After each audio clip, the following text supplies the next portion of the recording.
What do you think the biggest stumbling blocks are? Preconceived notions, which is very, it's 2.0. The biggest, the biggest stumbling block is everything in our culture.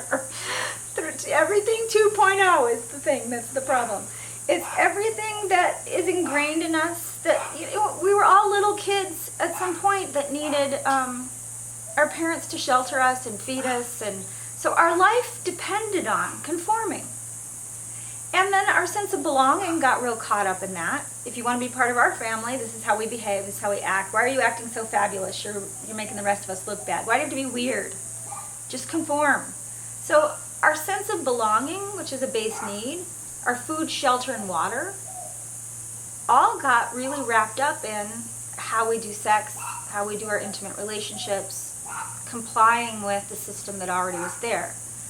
So it's really challenging for people to completely rewrite their own personal history and do a 180 on everything. It feels to them like they're rejecting their whole family, their church, their everything. And in some cases they do have to do that.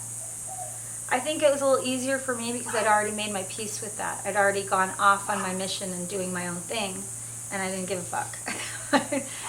But for most people that want to have a relationship with their family, I think that's probably the biggest stumbling block is the grandparents and the parents that might not be supportive, that might get the wrong idea, and having to explain it over and over again. It's exhausting.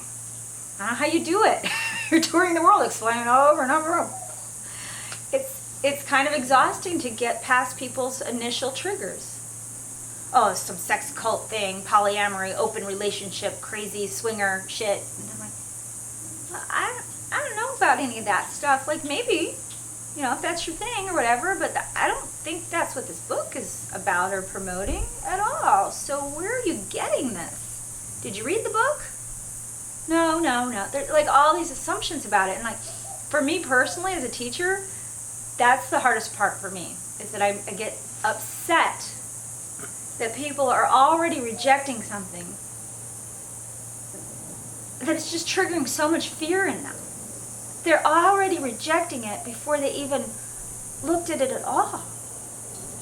It just kind of blows my mind. And because it says sex, when 80% of American marriages are sexually, 80% of Americans report that their sex life isn't satisfying. Of that 80%, 60% of those, not the total population, but of that 80, are considered clinically sexless. And you get a book that says sex upgrade on it. Wouldn't you want to know about that? Even if it was a sex book about techniques of how to have better sex or whatever, which, in the bigger picture it is. If you're less inhibited, you're less bound by things, you're not put in a little box. If love's not put in a little box with a chain around it and put at the bottom of the ocean and it's really hard to get to. If love was just more accessible, wouldn't you have better sex? Wouldn't you have a more satisfying marriage? But you're going like this. No, I don't know about those crazy sex people. I want to keep doing it the way I am, miserable. Because most people are not satisfied in their sexual relationships. Most people are not satisfied in their marriages. That's just true. I'm not anti-marriage, but I can't be pro that. So why are they resisting the change that could potentially unlock and bring them a load of happiness and great sex? It's like they want to be right more than they want to be happy. Why don't you deserve to be happy and have great sex? And I think that's the main obstacle here. I think people know that they deserve to feel amazing and be happy and have a full, abundant life. So I think that's the main obstacle. I have really long answers, huh? Yeah. Going beyond that, what do you think, in terms of relationships, what do you think are the least helpful narratives that are floating around society? Yeah. I think that the repression of your sexuality in general and how that is so insidious It's so very subtle. It's ingrained in them to not lead with their shameless sexuality. I am a sexual being. It's like, no, you got to play that down, you got to cover that up. So I think the good girl thing, you got to play the good girl, you got to be the good girl, you got to come off that way in order to get the prize of your value going up, your status being created for you in the culture by marrying a man.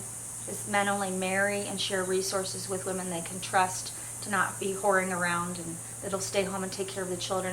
I get that that's why, but it's just really so limiting. And then there's resentment.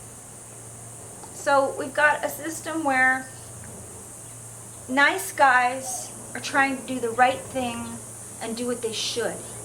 I did it because I should, because that's what you do next. And my brother got married, and then he bought a house, and then he had kids, and that's just how we do it here. And the good girl syndrome of having to do this withholding practice, it's a form of prostitution, but nobody wants to talk about it. It's a form of slavery and enslavement. And nobody wants to use those harsh words because then you come off as anti-family and anti-marriage and anti-stability. It just seems like it's creating a ton of instability. It's not working. Nothing supports that the old way is working. Everything supports that it isn't. And I sometimes get a criticism that for 16 years I've been immersed in this and I only hear people's negative stories, and that's why I've got a skewed view on the world. And sometimes I feel that, like, whoa, I need to take a break to get out with some people that are getting it right or that aren't so fixated on this subject. But I don't think so. Statistically, we're backed up. The divorce rate backs it up. I couldn't be doing this for this many years. Running my ads where prostitutes run their ads and be doing very well, because prostitution and porn are on the rise. That we know. And I'm not trying to kill anybody's fun, but if marriages are unhappy and sexless, and we know that, but porn and its accessibility and its problems around that, massage parlors and escorts, if that's on the rise, don't we need to look at that? Because people that are satisfied and having juicy, amazing, passionate sexual relationships and really getting their needs met aren't kind of doing the second double hidden sleazing around kind of clickety on the keyboard life and sneaking around to massage parlors. They would be openly sexual beings. They would be having an abundant sex life that was very satisfying and amazing. I personally think people just don't know. They thought it was possible. They thought it was going to be possible in the cocoon of marriage, and that would be lovely if that could happen, and I want that to happen. But it didn't just automatically happen.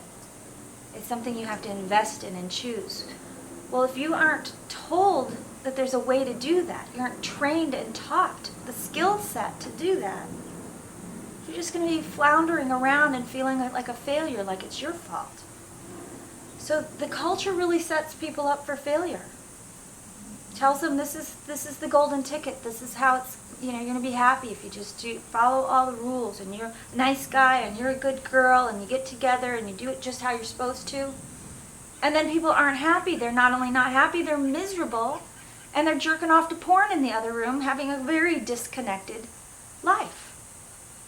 So and there's other things people distract themselves with, overeating and working out too much and being at the office too much. I'm not just going to attack porn here, but I mean, as far as sex acts go, it's not happening in the bedroom at home in the marriage.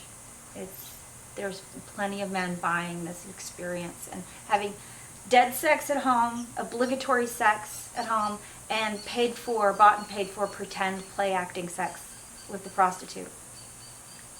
Where are men getting their actual real needs met here? And that's scary to me. A world full of our men that are our leadership,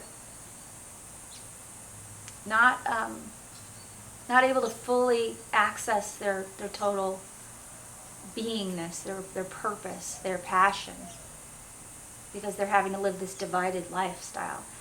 Sex 3.0 to me is this hopeful, amazing, but not like pie in the sky. It just feels very doable. This is like a very practical, real approach that we can take steps in to get there that could make it so completely different. People could actually be happy and have amazing, satisfying sex. And if they don't want to have sex, you're still experiencing sexual energy, creation energy, God energy surging through you, your vitality, your life force, even if you're not doing this. You still have to do maintenance on your sexual beingness, who you are as a sexual being, or you get depressed. Your life force gets depressed. There's disease, there's mental illness, there's clinical depression that starts to happen. So we're not just talking about parts getting together. This is the health of our society.